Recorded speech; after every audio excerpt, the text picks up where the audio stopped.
Hello.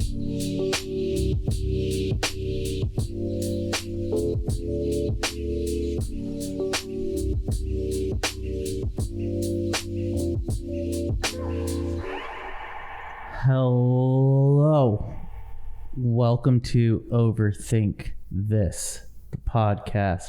So this podcast is going to be a weekly installment of stories that you probably did not need to know, but hey, fuck it.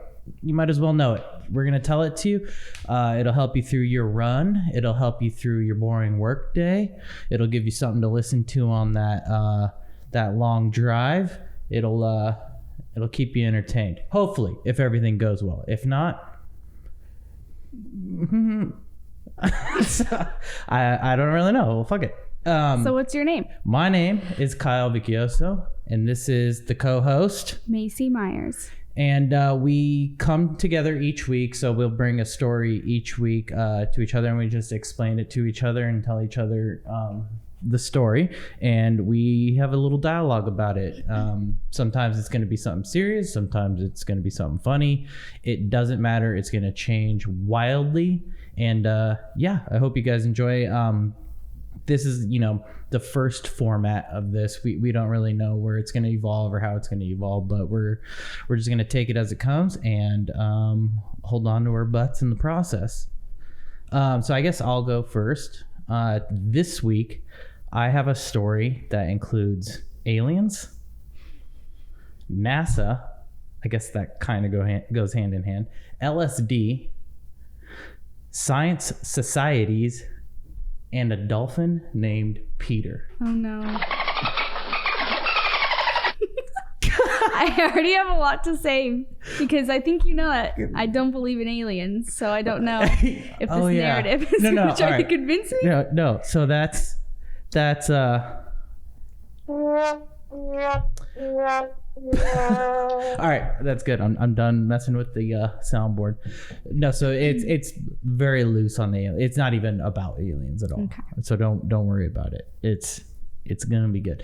So this story circles sort of around the two guys that started it: a doctor/scientist named Frank Drake and a Dr. John Lilly. So these guys met in 1961, and the National Academy of Sciences organized a meeting on that. This meeting was organized for the search for extraterrestrial intelligence at the National Radio Astronomy Observatory in Green Bank, West Virginia, our favorite place on Earth.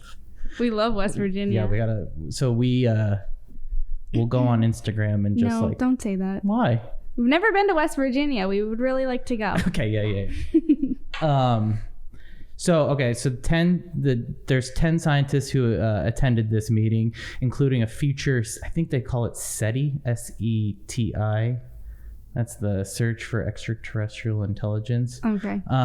Icons, Frank Drake and Carl Sagan was a part of this. They represent, and this whole thing represented a huge field of different scientific studies and all sorts of different things. So they're kind of attacking this narrative from all angles.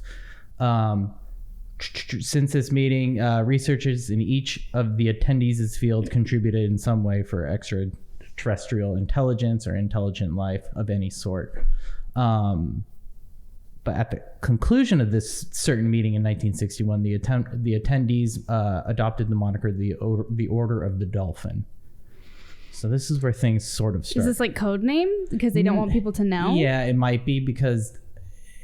Well, why the fuck else would you name it that? It's got to be some sort of like not to get mocked or something, but that name's not good. But anyways, so also included in that group is an eccentric neuroscientist named Dr. John Lilly. He wrote a book in 1961. It was like a quasi sci-fi book called Man and Dolphin that highlighted the theory that dolphins wanted to and likely could communicate with humans. Lilly's writing sparked a scientific interest in interspecies communication that set motion an experiment that went real goddamn funky. I think I know. So I know about this. So we're all pretty well aware at this point that We can do like sign language with gorillas and other. Yeah. What's the one gorilla's name? Coco? Yeah. Is it Coco? Is that the one that Robin she was Williams like friends loved? with Robin Williams. Yeah. And she's like cried when he died. Yeah. When they told Coco that he died and she cried. The fact that Coco the gorilla even seemingly had an understanding of death is gnarly, right? Yeah, her name is Coco. I just looked it up. We'll throw a photo up of her over there above the zebra. But the fact that she knows what death is super weird to me. Anyways, my story's not about gorillas. Yeah, gorillas are cool. But gorillas are awesome. Coco! Coco, the gorilla. So basically all these people get together. I don't know if it's yearly. I didn't look. I didn't care. Because it's a pretty small part of my story. It's basically just where everybody met, and Carl Sagan's there, and he's like the godfather of everything scientific. All right, so isn't he actually kind of crazy on Twitter? On Twitter specifically? Is it Twitter? I don't know. I think he's actually kind of crazy. Neil deGrasse Tyson is kind of. Oh, maybe that's what I'm thinking of. He's a little loosey goose. Yeah. Anywho, he likes being intelligent. Sure. I guess some people sort of get off on that, right? I think so. All right. So out of that meeting, there was an astronomer guy named Frank Drake who headed the National Radio Astronomy Observatories in Green Bank Telescope in West Virginia. That's a mouthful. He spearheaded Project Ozma, the search for extraterrestrial life through radio waves emitted from other planets. So we've heard that before. Mm-hmm. They're using radio waves and bouncing them and seeing if they get a response. It's since the 60s, obviously. After he read Lily's weird book about the dolphin and man, Drake drew parallels between his own work and Lily's. Drake helped the doctor secure funding from NASA. So NASA's now involved in other government entities in order to realize his vision, which is a communicative bridge between a human person and a dolphin. Okay. Yeah. How did NASA get involved? Yeah. So that's one of my the weirdest thing. Like, NASA doesn't really bring this study up too much. It's almost like they just kind of trusted Frank Drake, which is a tight name. That name. Well, do you think NASA doesn't bring it up because of how wrong it went, that they're not really trying to be associated? Maybe they kept it under wraps until they were like if it worked, they're like, yep, that was us. But if it didn't work, no, what? Yeah. We never even heard of this. And you'll understand a little bit more as I keep going how they kind of tucked it away. So Dr. Lilly, then built a laboratory housing and a workspace on the upper level of this house. So the lab was at the top. Okay, I was gonna say, I don't think they put the dolphin upstairs. Yeah. So the lab space and workspace and living space were all up the top, and then the dolphin enclosure was down on the bottom. And this house was tucked away in the shores of the Caribbean, and in which he called it the Alabaster Building, Dolphin Point. So it was just kind of like tucked away in a corner of the Caribbean, hidden away, basically to hide the study of what was going on there. So then a 23-year-old local named Margaret Howe Lovat, I think Love it. That's what I'm gonna say, realized that the lab existed. She drove out there to just out of sheer curiosity, just to see what the heck was going on. It's a small island. There's probably not much to see. Yeah, so if a bunch of lab people come from NASA, it's a pretty big deal. Somehow, for whatever reason, sort of believed that this would totally work and wanted to get involved. So after arriving at the lab, Lovett encountered its director, Gregory Bateson, a famous anthropologist. When Bateson inquired as to Lovett's presence, she replied, "Well, I heard you had dolphins, and I thought I'd come see if there was anything I could do, because you totally let some random person off of the street to come into your NASA study just because she heard you had dolphins." Yeah. So that's not how it goes. I guess back then it was, but it's so this woman has no background in animal science at all? So none. She's completely off the streets and just heard there was dolphins, and they let her in the door. So without vetting anything about this little, I wish it was that easy. Right? I mean, you'd do that. So without vetting anything about this little lunatic, Bateson allowed Lovett to watch the dolphins. Perhaps wanting to make her feel useful, he asked her to take notes while observing them. Both he and Lily realized her intuitiveness despite any lack of training and offer her an open invitation to the lab because again, completely normal. So this isn't even like an internship. It's just like free reign. Yes, which muddles the whole thing scientifically and off the bat. Yeah. You can't just have some... You're supposed to have a structured study, and now you just just disrupted the whole thing. You compromised the entire project because you let this little psychopath in off the street. Well, we don't know she's a psychopath. No, we don't, because she's a go-getter, I guess. I mean, go her. She's a proactive woman. I guess. She's going for what she wants. That's what you got to do. That's how you have to get a job these days. You got to go bang on the door and tell them to give me a job. Dang. Well, that's how you do it, kids. That's not what I did. That's not what I did either. I politely applied. All right. So Margaret then becomes a diligent little researcher. As Lovett's dedication to the project got to crazy person levels, she named the named the dolphins Pamela, which is my favorite name. Pamela Anderson. Wait, was she around at this? Is this at the same time? I don't know how old Pamela Anderson lives. Baywatch? Look it up. When was this study? This was like in 1960, like mid 60s. Oh. I think Pamela Anderson's that old. Nah, she's a 70s kid. But Baywatch was the 90s, so. Well, Pamela was born. Nobody knew who Pamela was yet. Anderson? Yeah. But she may have known who the dolphin was, and she was named after the dolphin. Okay. So we have Pamela. That was a lot of talk about Pamela. Sissy and Peter.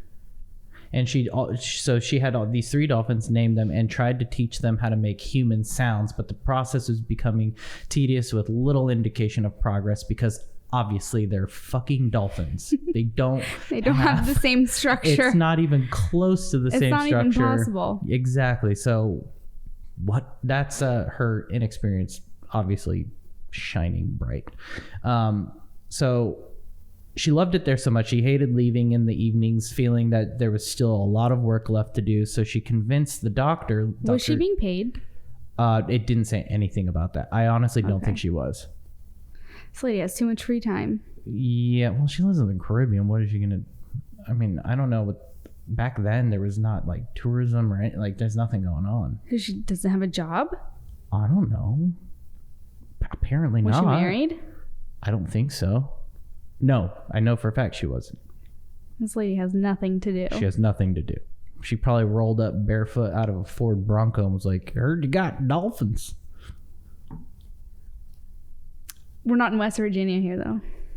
Oh, yeah, we're out of West Virginia now. That's right. That accent was from Idaho, though, so get it right. So she hated leaving in the evenings. She thought there was a lot more work to do at night for whatever reason. So Dr. Lilly let her live in the lab. Waterproof, and so then she went ahead and waterproofed the upper rooms and flooding them with a couple feet of water. This way her and the dolphins could occupy the same space throughout the entire house.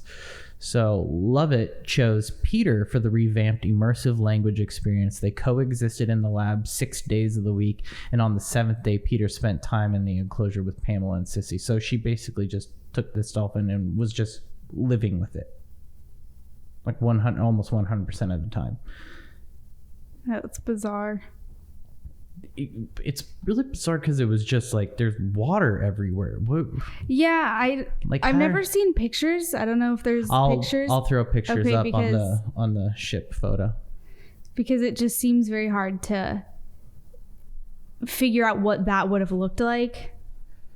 Yeah, so it's interesting. I've seen the pictures. I can tell you that it's literally like enough water for those of you listening. My hands are about 2 feet deep of water, and the dolphin kind of like just swims through, and then the furniture is up out of the water, so she can get like up out of it. So would it made more sense to just have like an indoor swimming pool type of setup? That's basically, is that kind of how it basically was? What the whole house is, though, but so it could still go through the house.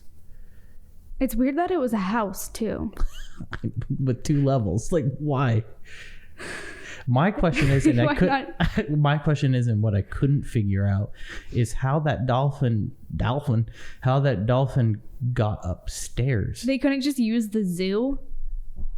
Like, why is it a house? Because how did that dolphin get up? Because they have to cohabitate. They have to. But why did it have to be a house? I don't know. Like, that dolphin knew it was a house. Who cares? Through all Peter's speech lessons and voice training, Lovett learned that, and I quote, "When we had nothing to do was when we did the most. He was very, very interested in my anatomy. If I was sitting here and my legs were in the water, he would come up and look at the back of my knee for a long time. He wanted to know how that thing worked, and I was so charmed by it." I hate this. Backs and knees. That dolphin really wants to know all about the popliteal area. Okay, those hinge nerd. joints. Is that what it is? Those hinge joints. Yeah, the back of your knee is the popliteal. What's the elbow pit? There's no elbow pit term. No, you're telling me there's a knee pit term, but there's no elbow pit term. Right. But there's an armpit term. There's an armpit. Why did we leave the elbow pit out? Maybe we didn't, and I just am forgetting my anatomy, but I don't know. That's for next week. We'll edit this part out. I need some LaCroix. Not a sponsor, but could be. Just have it blurred out. Well, pay premium. We'll tell you what this is. We'll unblur this if you sponsor us. Sign up on our Patreon. Yeah, sign up on our Patreon. The link will be in the bio. We'll show you what we're drinking. We'll show you what we're drinking, and we'll also. You want to be like me? No, nobody wants to be like me. Do that again, though. No. Come on, do it again. No, why? I don't know. I'm not doing it again. All Go. right, fine. So she was charmed by the way the dolphin looked at the back of her knee. Okay, so. Charmed might not be the word to describe how Lovett felt when Peter, an adolescent dolphin with certain urges, became a bit more excited. She told the interviewers that, again, I quote, would rub himself on my knee and my foot or my hand. And she let him do it? Moving Peter back down to the enclosure each time this happened became a logistical nightmare. So she would...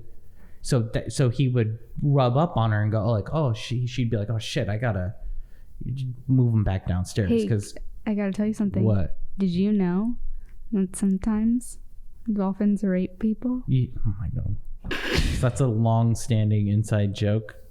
And now you're telling me a story. And now I'm telling you about dolphin rape, molesting somebody. Yeah, so full circle. I don't know. All right, so. She's moving him back downstairs became a logistical nightmare because we still don't know how that dolphin was going up and down the stairs. I have no idea how and why there were stairs. No clue. It was just easier to incorporate that and let it happen. It would just become part of what was going on, like an itch. Just get rid of that scratch and we would be done and move on. Lovett insists it wasn't sexual on my part. Sensuous, perhaps. What? It's oh no, it's so weird. Where's the differentiation there? I'm not sure. I'm not sure because sexual is sensual, right? I guess if you're talking about a dolphin, masturbating with your hand, a dolphin and saying it wasn't sexual but it was sensual. I'm confused. Something's broken. You don't know the difference between the two in this context. Yeah. That sounds sexual to me. And just to remind you, she's 23 from the Caribbean. Like, she really knows the difference. Not saying people aren't smart. It's just it was a different time back then. I'm sorry, but like I've seen my dog's tried to hump me, and I've never been like, oh, let me help you with that, and let's just get this over with. Let me scratch that itch. Let me scratch that itch for you, because you're not doing it yourself. So like, if I saw you do that, if I saw you do that to your dog, and then you looked at me and said, it's not sexual, I'd be like, what? And you're like, it's a little sensual. I'd be like, okay, hold on.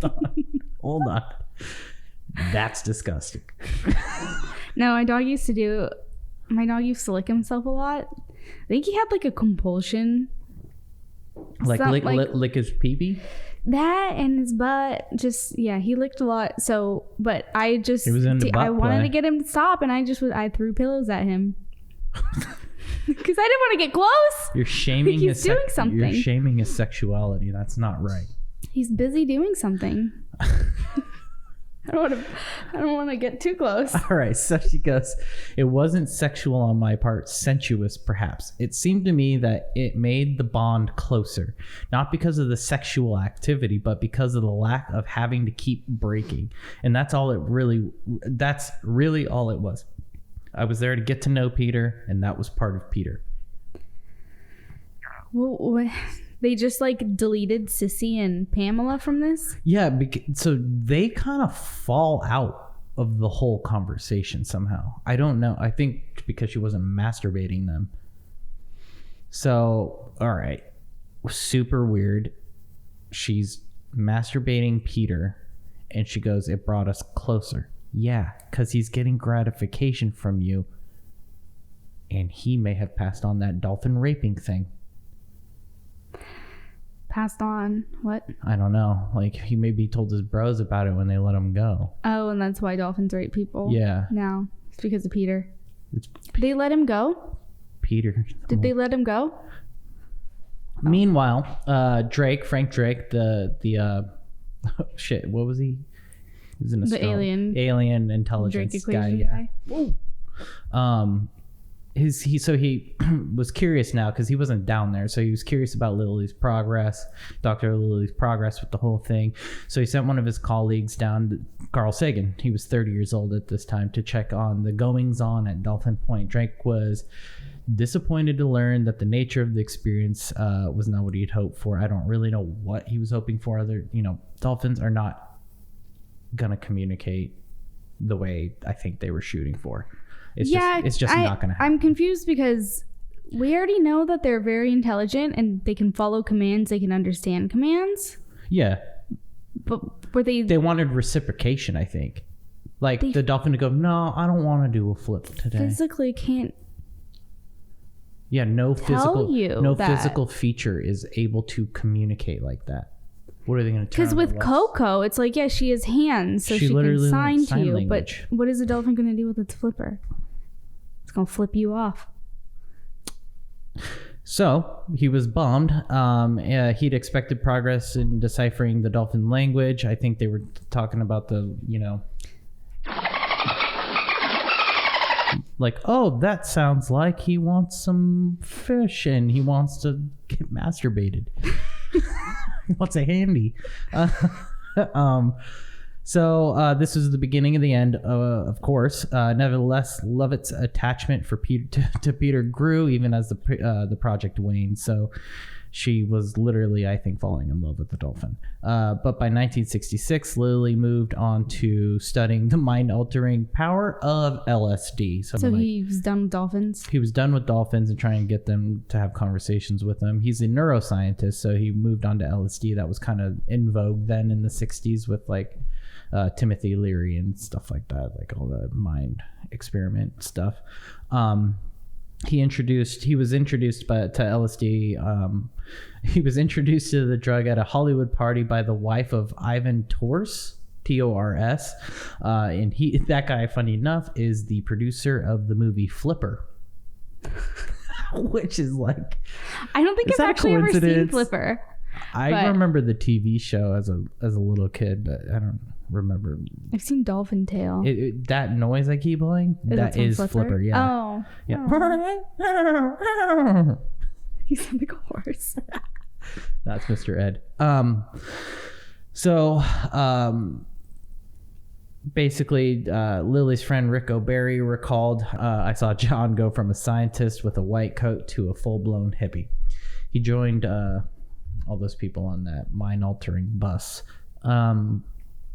So Lily belonged to an exclusive group of scientists licensed by the government to research the effects of LSD. He dosed both himself and dolphins at the lab at Dolphin Point.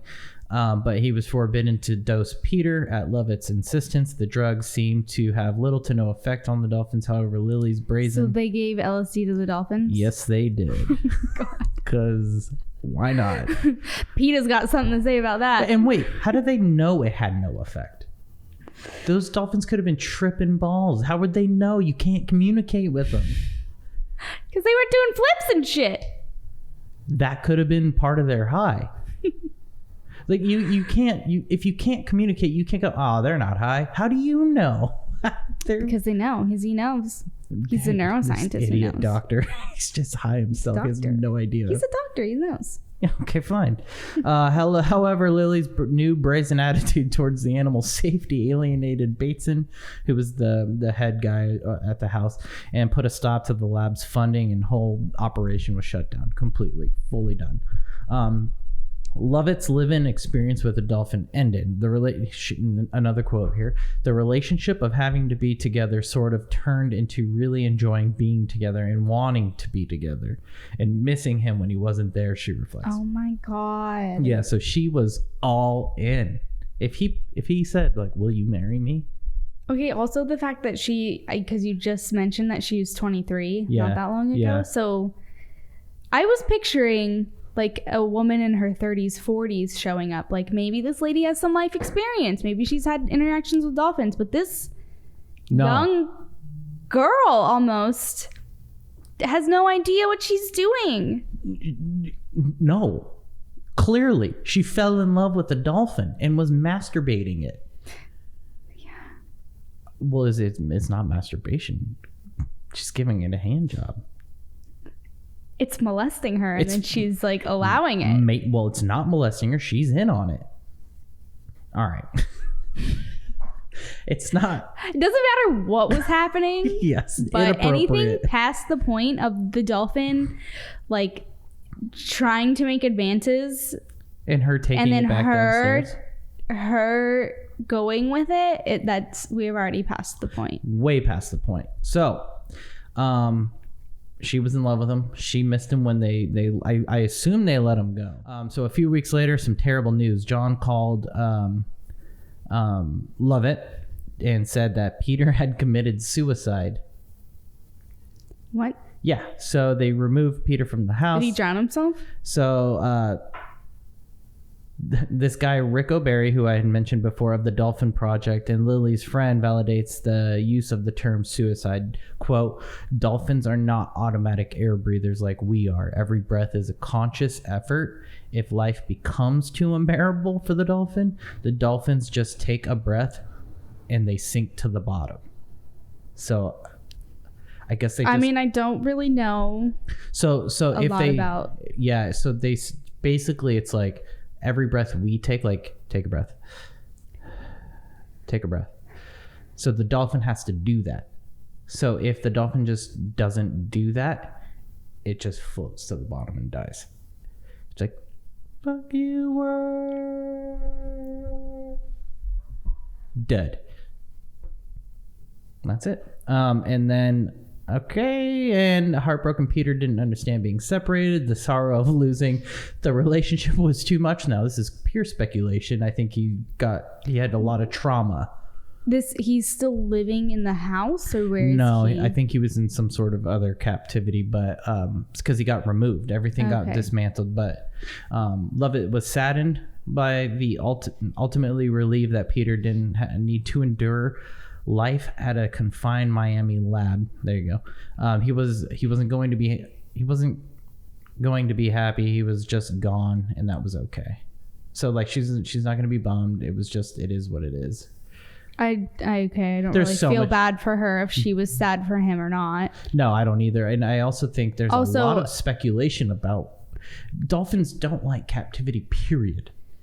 Yeah, so I think she's making it too much about herself and him missing her. Yeah. But I think the bigger issue is him being transported to all these facilities and being in a lab and being researched on and being given LSD. Maybe he was probably just coming down from his LSD trip and he was just depressed. We don't know. What if it never ended? They didn't dose Peter though. Remember they they didn't dose Peter. I know. That would be a fun segue into like maybe he never came down. He was high. He was sick of it. He killed himself. I don't know. So Lovett remained in St. Thomas in the Caribbean after the failed experience. She married the original photographer that worked on the project, which is strange to know this about this woman and go, yeah, I'll marry her. They had 3 daughters and converted the abandoned Dolphin Point laboratory into their home. They just gave it to her? Yeah. What were they going to do with it? None of them live there, and they're just like, all right, you have, like, I don't know. I get that. Lovett didn't speak publicly of the experience for nearly 50 years. Recently, however, she granted interviews to Christopher Riley for his documentary on the project and aptly named The Girl Who Talked to Dolphins. And that is it. That's my story. That's my week. That's my study. I really thought you were going to go more into like the alien part. Well, so there's a lot of alien stuff out there. So that's kind of why I didn't go alien on this week. But that's not to say I won't go alien later. Yeah. I think recently actually there's been a few like UFO sightings. Well, what's that guy that was on Joe Rogan's podcast that's all talking about Area 51? He was supposed to reverse engineer all the alien craft they had. Sorry, I keep burping, and I'm trying not to do it in the microphone. Reverse engineer alien craft? Yeah. Well, I can't remember his name. Let me look it up. Reverse engineering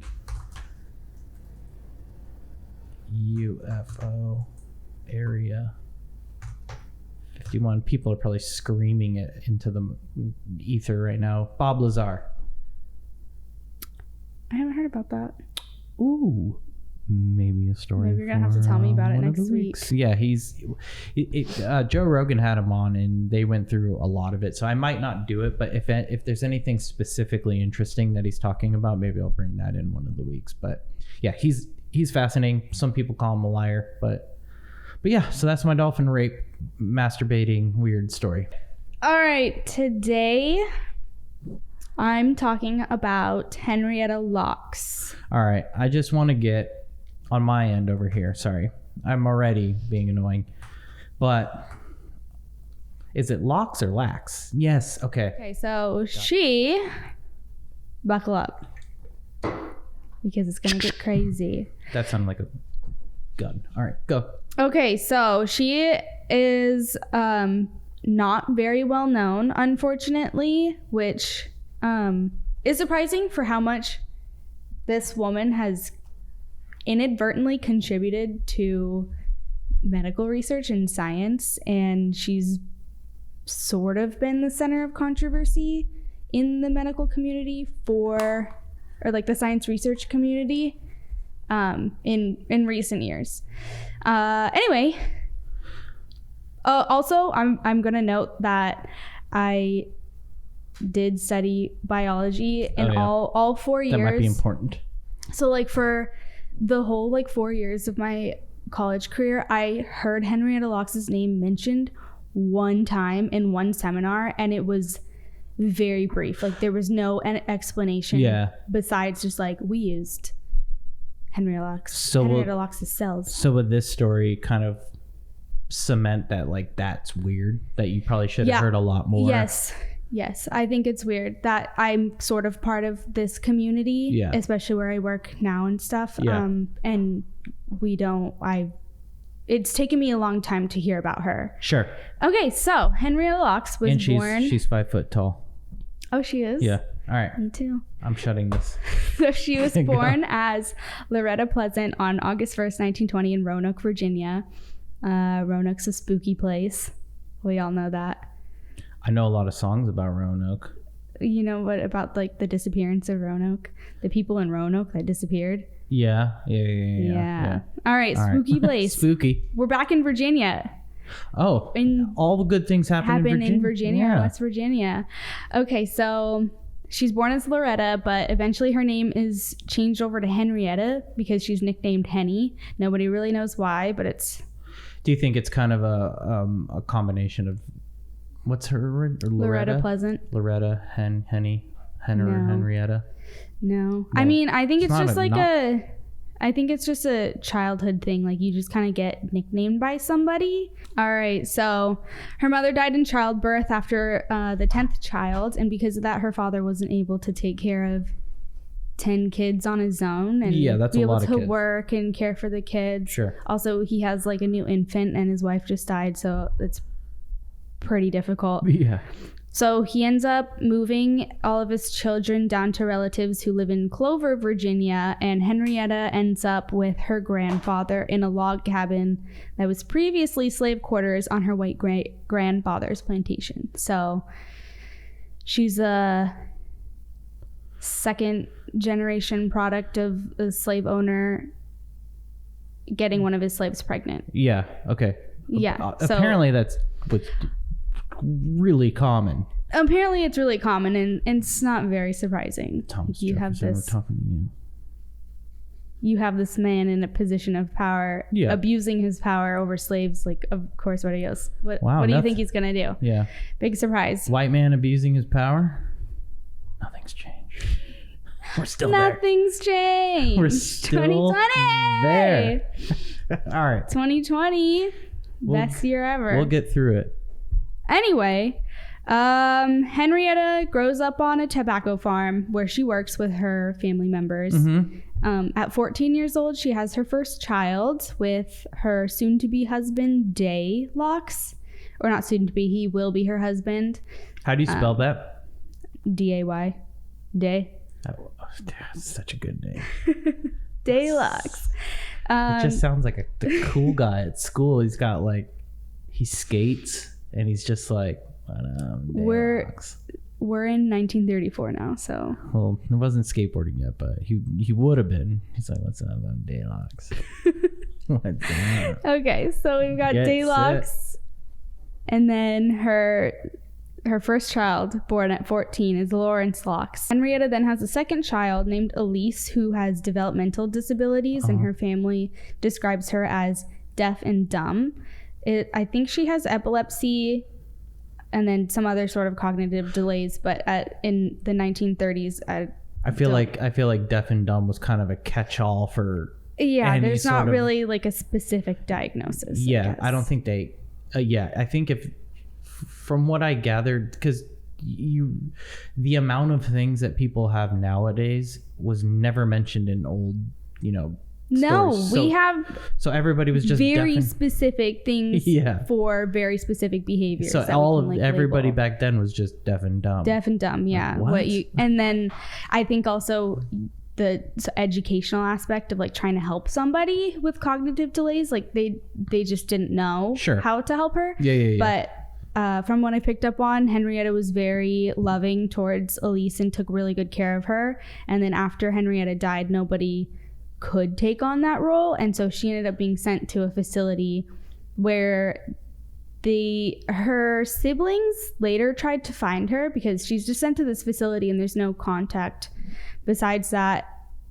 But it comes out that she probably was abused in that facility until she ended up dying, which also was a pretty common thing, just being institutionalized and not having any structure or care. Well, there was that one that got busted back in the day. Oh, which one? I think there's a few, but I think I know the one you're talking about. I just saw something on it. It's like Geraldo Rivera went there in like the 70s or something. And there's like footage of him walking around, and it's craziest thing I've ever seen in my life. Yeah, those people just like no clothes, huddled in like cement rooms. Yeah, I might do a story on it in case people haven't, because that shit was fucked up. Yeah, like that was next level. Like no sanitation. Oh my God. Yeah, there was no sanitation, like barely any plumbing. They had no clothes. There was no things. Food was like slop. It was gnarly. So this is maybe not that bad, but liking to where this person ended up. Yeah. Okay. I think similar to like even like quarantine places where they put tuberculosis patients who were just like treated horribly. Oh yeah, and those like or like, just would send them to an island, the mountains or the island to go. The leprosy people that were just sent to that island in Hawaii and just put there like, you have leprosy, we don't want you. Oh yeah, and they were like, good luck, bye. Yeah. Crazy. All right, we used to treat people so we still do, but man, that shit is horrible. Yeah. So not much is said about Elise after that. So all right, so we're still when Henrietta and Day are starting their new family. So 2 years after Elise is born in 1941, Henrietta and Day get married, and that same year they end up moving down to Baltimore, Maryland with their cousin Garrett. But then right after, Garrett leaves to move to fight in World War II. Okay. Okay. So when Garrett leaves, he gives Day a large amount of savings that Day is able to use to purchase a house in Turner Station, which at the time is the oldest and largest African-American community in Baltimore. So that doesn't last for long, because on January 29th, 1951, Henrietta is only 31 years old when she goes to the doctor. She's been telling everybody she feels a knot in her womb, and her family... In her womb? In her womb, okay. Yeah. So her family's like, oh, maybe you're pregnant. Yeah, that's what I was assuming. Yeah, so turns out she is pregnant. And I don't know, I didn't look this up. I don't know if this was like I didn't know I was pregnant. Like she was actually pregnant this whole time up until she started having labor pains and then went to the doctor. Oh, because so you don't know which stage. I didn't. I didn't go too in detail. No, that's okay, because it was just it sounds like that's just a precursor to what's about to happen anyways. Yeah, because this is 1951, so this is 12 years after her second child's born. So she's only had 2 kids, and then 12 years later, she probably wasn't expecting to be pregnant again. Sure. So she's pregnant. She gives birth to her third child, who is named Joseph, and this birth causes severe hemorrhaging. So the doctors test her for syphilis, which comes up negative.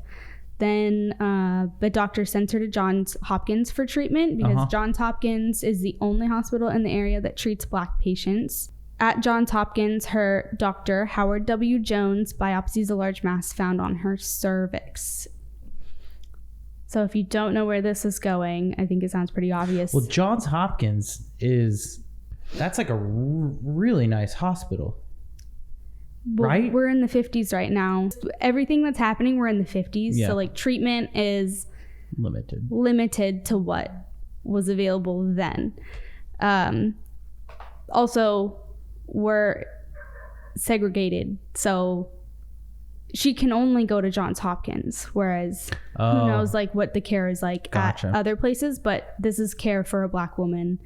It's probably not going to be better than care at an all-white hospital. Sure. Okay. So at Johns Hopkins, her Dr. Howard W. Jones biopsies a large mass, which is found on her cervix, and it ends up being malignant epidermoid carcinoma was the diagnosis that she was given, which is a cancer from the squamous cells that form on the surface of the skin and the lining of hollow organs of the body. Hollow organs? Hollow organs, yeah. So like, it's like the uterus? Yeah, your uterus, your intestines. So anything with like a hole. Yeah, anything hollow. Oh, okay, got it. I didn't. Your intestines. I didn't know if it was like as simple as it sounded. Your esophagus. Yeah. Okay. That kind of stuff. Cool. But that's not actually the cancer that she specifically has. In the 1970s, they find out that it's actually adenocarcinoma, which is one of those common forms of cancer. It starts in the glands in your organs. So doesn't all yeah, okay. I'm just gonna ask dumb questions. It starts in the glands, so like your lymph nodes or your pituitary, any sort of gland that secretes something. Mm-hmm. Your adrenaline glands. My what now? Adrenaline glands. Oh, I didn't know there was a gland for my adrenaline. You didn't know that? No, I'm not a sits right scientist. on top of your kidney. There's 2. Can we get rid of one and still be okay? Just like a kidney? You might lack that fight or flight response, though. Honestly, I could probably use it. It'd be more flight than fight. Well, yeah, I'm flight for sure. I'm fight. I'm flight for sure. You're fight? Yeah, usually, unless I have calculated my. I think. I'm sure there's been research on this, but I wonder if there is like a huge difference in fight or flight in males and females, because I feel like, I don't know. I know a lot of men who just like feel very threatened by other men, and they feel like they need to, puff up and show their masculinity, like that fight response. Yeah. Instead of just leaving. I don't know. I think it has a lot to do with like testosterone levels and like all sorts of things raging through younger men.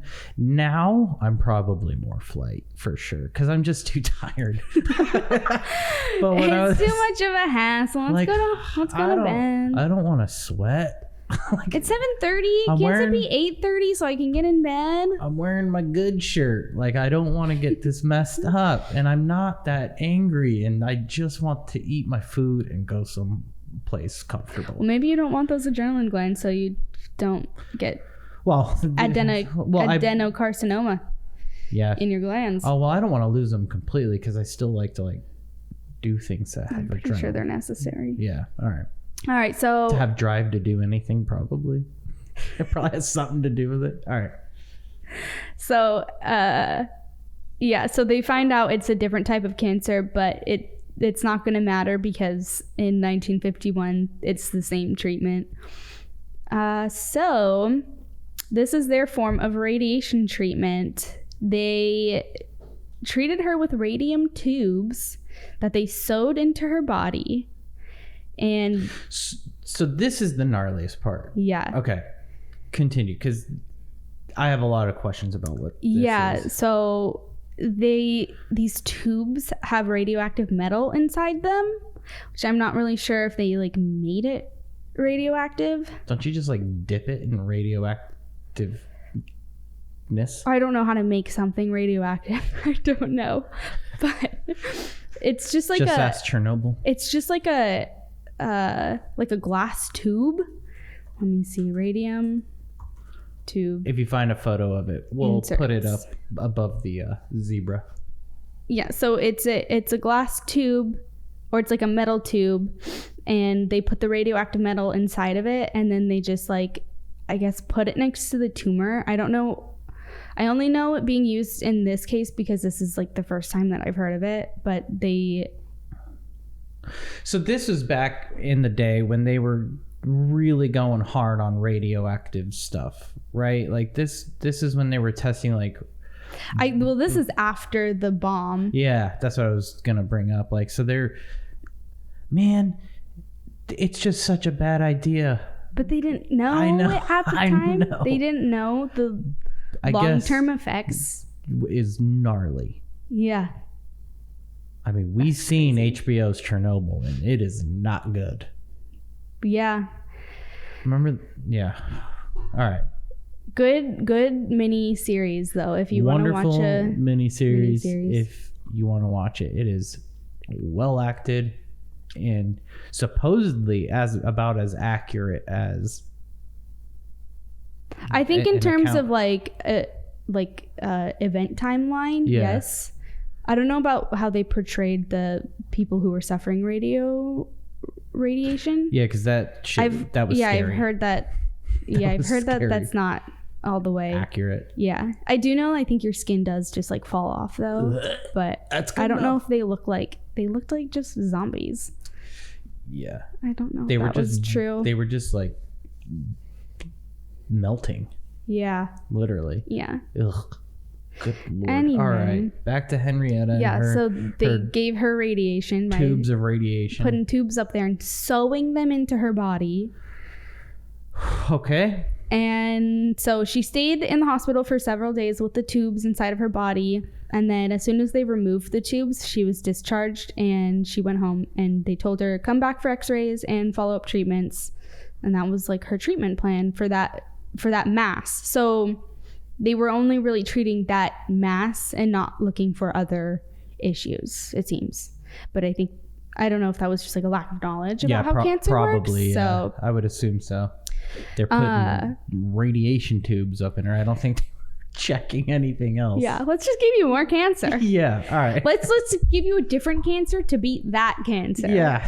And then we'll deal with the other cancer later. We'll get this one, then we'll get the next one. Your health insurance will pay out. Let's use this cancer to get that cancer, and then we'll figure out that cancer. Yeah, it's not much of a downstream plan, is it?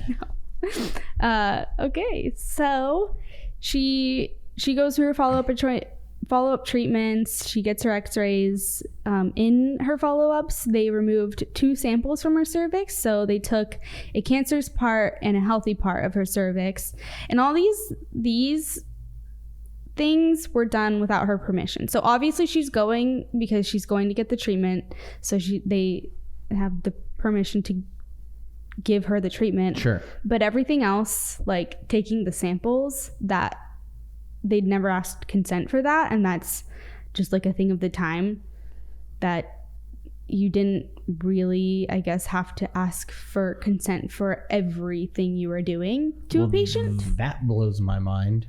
We're in the 50s. It's like, hey, let's put you down we'll take that tooth out. Also, what we're going to do is while you're take knocked your out, kidney. I'm going to take something else. Yeah. Without telling you until after, and then... We're going to remove your pinky toe and... Yeah. So, I mean, at the time, they probably thought really, like, just taking samples of cells from her cervix, the healthy cells and cancerous cells, it wasn't really doing anything to her, but... You can't do that now. Like, you have to be told exactly what's happening to you and what they're taking from you. Unless you're that Dr. Death guy. Well, he was actually doing the procedures that they signed up for. He just wasn't doing them right. That's a good point. Also, a very good podcast miniseries called Dr. Death. Yeah, he was a nightmare. Listen to that.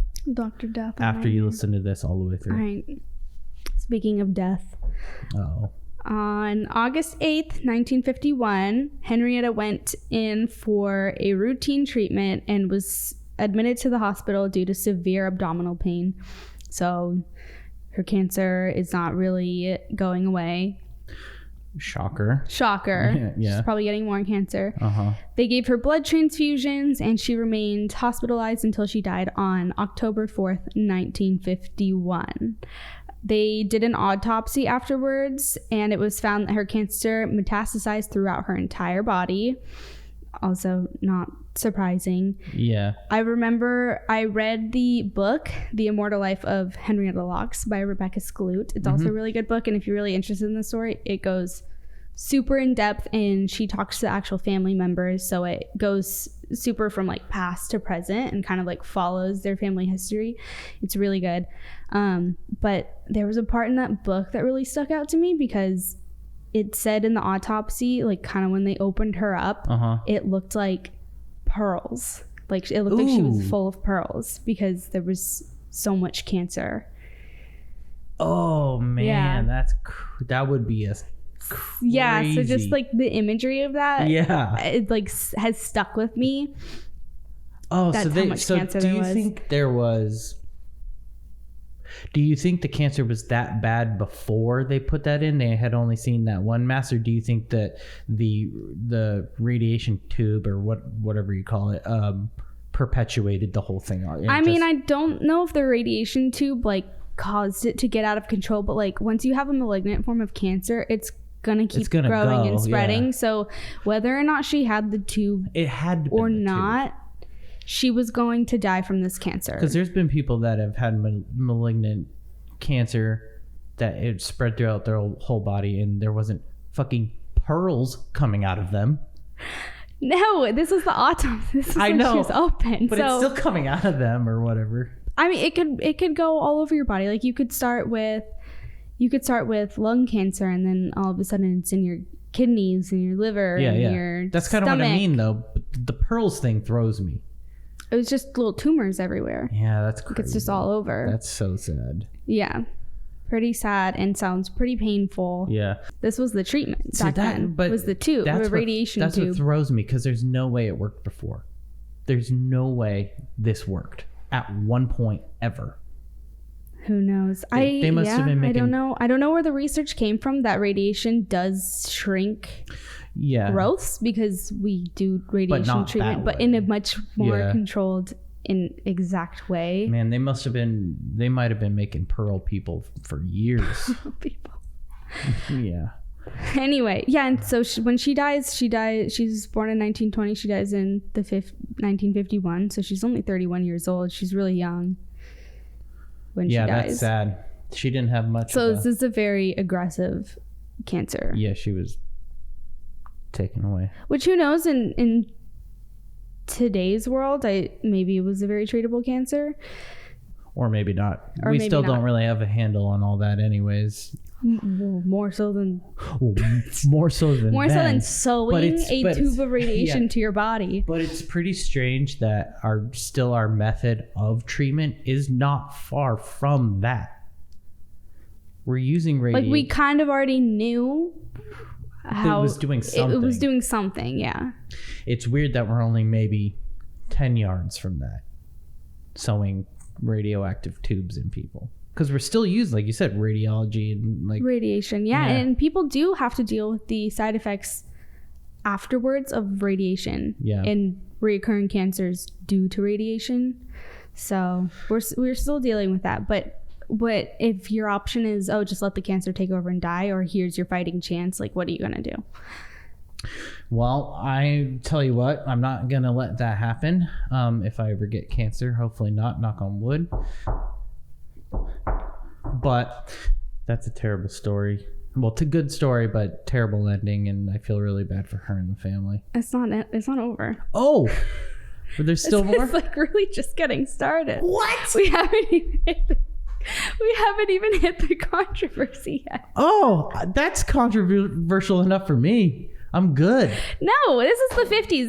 These are things that happen that we kind of accept, like, well, we just didn't know what the fuck we were doing. Okay. So that's all right. We let it slide. All right. So she dies. She's buried in an unmarked grave in the family cemetery in Lockstown, which Lockstown is the name given to the land in Clover where she moved when her mother died. That was originally owned by the people who owned slaves. And so they named it Lockstown when the Locks all lived there. Well, that's a nice trivia. Yeah, so they kind of... it seems like they kind of took back the land, sort of, in a way, and named it Lockstown after, like, this is our family. Yeah, I feel like I heard that story. Or there's something about that part of town, too. I don't know. Don't know. Yeah, me neither. Don't know. Okay, so now we're going to get into HeLa cells. All right. I got to unbutton my belt for this one. All right. Let's do it. Now we're going to get into HeLa cells. So remember how I said that her doctor removed 2 samples from her cervix, the healthy part and the cancerous part? Yeah. So these cells were sent off to the lab. She has no idea that they have these cells. Her family doesn't have any idea that they took these cells. The cells were given to Dr. George Otto Gay, I believe. I don't know if it's Gey. Maybe I'm saying it wrong. No. That sounds right to me. Yeah. So he discovered that the cancer cells he's been given could grow and divide without dying, which is huge because this is back when they're trying to culture cells for research, but a cell is a living thing.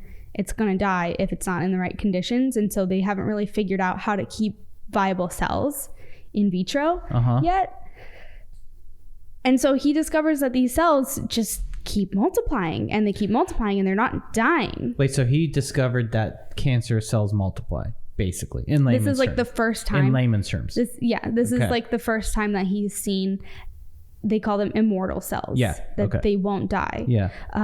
Which is, it's like, this is huge because now they can have these cells at their disposal. They don't have to try very hard to keep them alive, and they can do plenty of research on them because they're also dividing. So they have tons of them. They can just multiply them. They're just never ending. They're just never ending. Okay. Yeah. And these HeLa cells from 1951 are still around today in 2020 and are still passed around and being used in biomedical research. Her literal cells? Her cells. Oh, that's pretty nuts. Isn't that crazy? Her cells. She gets around. Yeah. She gets around in that certificate. Oh, wrong one. All right. She gets around. So, due to having this immortal cell line from Henrietta called HeLa cells, they have accomplished in HPV vaccine. They helped with the development of the polio vaccine, helped in studies of leukemia, AIDS, and other cancers because they're cancerous cells. So now they have cancerous cells at their disposal to research cancer. They sent... Wait, is AIDS considered a cancer? No. Oh, you said AIDS. Studies of leukemia, AIDS, and other cancers. I don't know why I separated leukemia from cancer in general, but... I think that might have been what threw me. All right. Cool. All those things. Yeah. The HeLa cells have been sent into outer space so they could study the effects of them on gravity, which they actually found out that they divided more quickly. I don't know. With less gravity? Yeah, with no weird. Gravity. They just sent the cells in outer space just to see what would happen, I guess, and saw that they divided. What if that was a treatment? quicker. I bet you that they did that to see if it was a treatment. Like, oh, somebody has cancer, so if you have send them cancer, up. don't go to space. Don't go to space. You're not coming back. Don't go to space. Your cancer is gonna go crazy. They're gonna shoot you out the chute into space. And then they also help scientists discover if cells were cancerous or not, because you can very clearly study this cancerous cell now. So yeah, now you know the difference. So yeah, there's a lot of controversy over these cells because, first of all, they were taken without her consent. Yeah. Her family didn't know about this until 1973. Scientists reached out to the family asking for DNA samples. And they're like, why? Pretty much. So wait, what? Pretty much. Yeah, so yeah. the family gives them blood samples because they're like, okay, like, here you go. Yeah. And then find out that it's because they have Henrietta cells that they've been using all these years for research. And now this family feels like it's a little bit of not even a little bit, like it feels violating. Like what right? It's doing? like, you have my dead mother's cells that you've been passing around. I can't say I'd care.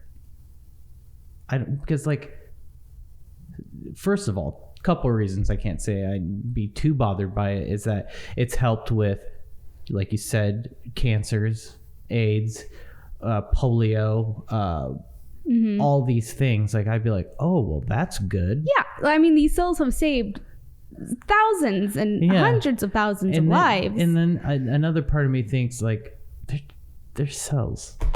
They would have had them anyways. They're just cells. They're just cells. Yeah. Well, so her family doesn't really see it that way because they want some of that money. I mean, they've lived in poverty their whole life, and now they see this multi-billion-dollar industry based on their mother's cells contribution. Yeah, her unconsented contribution to this multi-billion-dollar industry that they feel are profiting off all the research, and they're still living in poverty. So they felt like they were owed compensation, which they were told they were past the statute of limitations, and there wasn't really much they could do. Now, when does the statute of limitations start? By the time they knew, or by the time it would initially happen? Because so actually, I think I'm going too fast. Okay. I think I skipped a part. So this is in the 70s. They find out. I don't think they did anything until it was 2017 when Lawrence Locks plans to sue Johns Hopkins, but he's told he's past the statute of limitations. So they find out in 73, and then in 2017 he wanted to sue. Sure. John Hopkins Johns Hopkins also released a statement saying that the cells were never patented. They didn't own the rights to the cells. They never made a profit off the cells, so there was nothing they could do. They were like, we didn't make money off this. But what about the cures they came up with for certain things? Was there ever profit behind that? Polio was free. I don't think it was specifically Johns Hopkins, because these cells are sent everywhere. It's not limited to just that hospital. Yeah.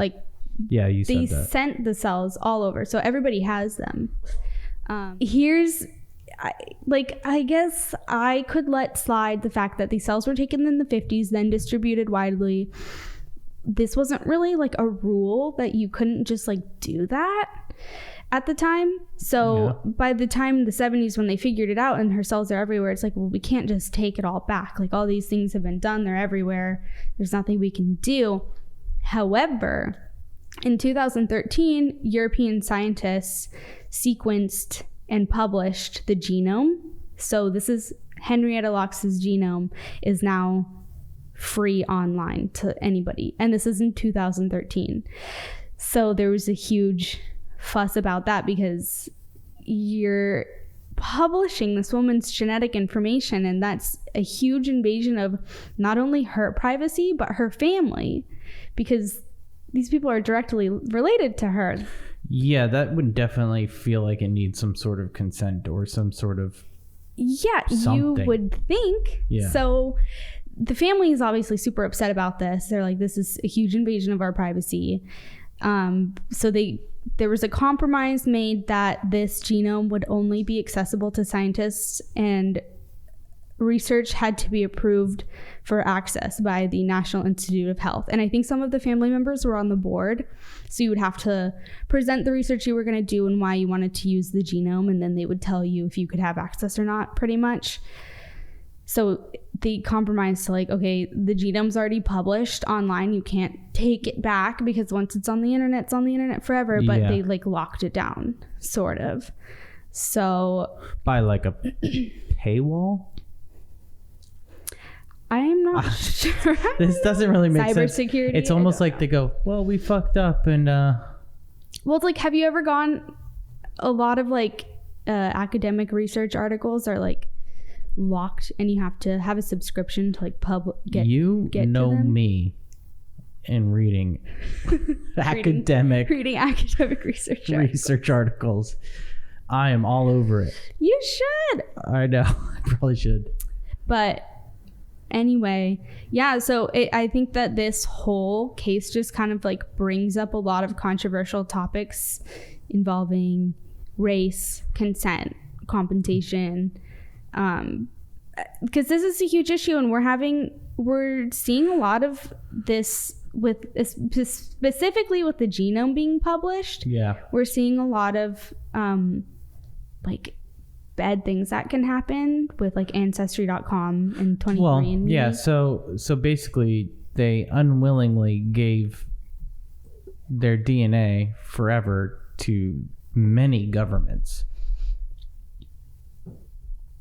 Now, when people do that willingly through these Ancestry.com or 23andMe's, do you think that's the same thing? Do you think these people... So I don't think it's exactly the same thing, but similar in the sense that... Do you think that these people are not educated in where it's actually going and what's actually happening? Oh, her family? Not her family. Other people that are doing these 23andMe's and handing over just DNA to people. No, I don't think they know. Yeah, I don't think so I don't either. think they know. I don't think it's transparent. And it's also like... We're seeing a lot of people and a lot of criminals being caught because of these things, and not saying that that's necessarily a bad thing, because we caught with the Golden State Killer, we've caught like notorious criminals through these. But also, I didn't really consent to like my cousin giving DNA to one of these websites, and now I'm already... Like, I already have evidence against me if I were to commit a crime.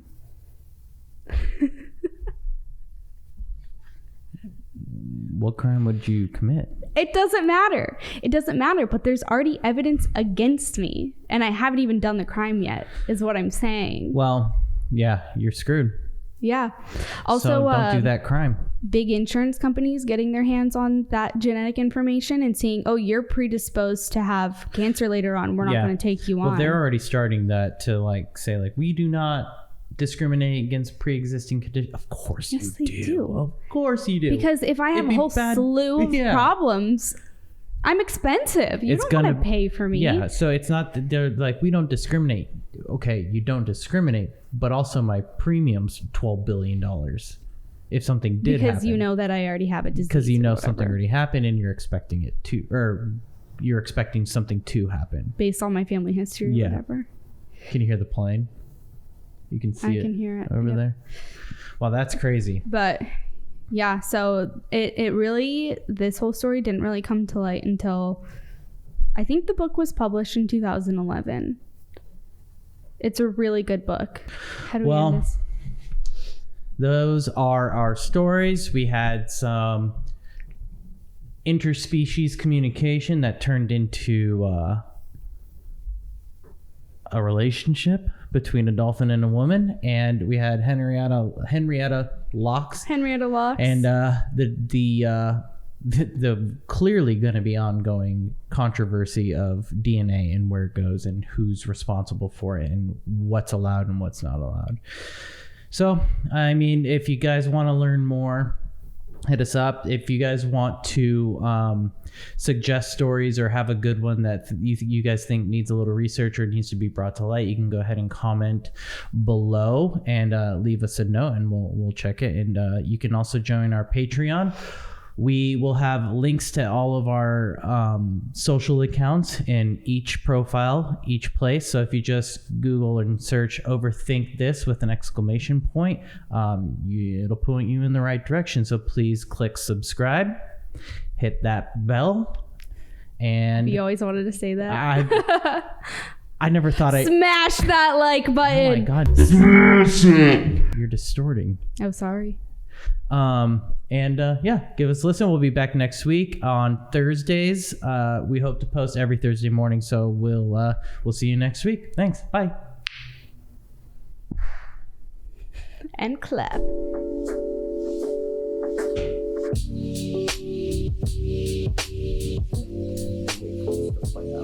thought my story was over when she died. See, wait, I'm not done. I totally thought it was over. You ended it.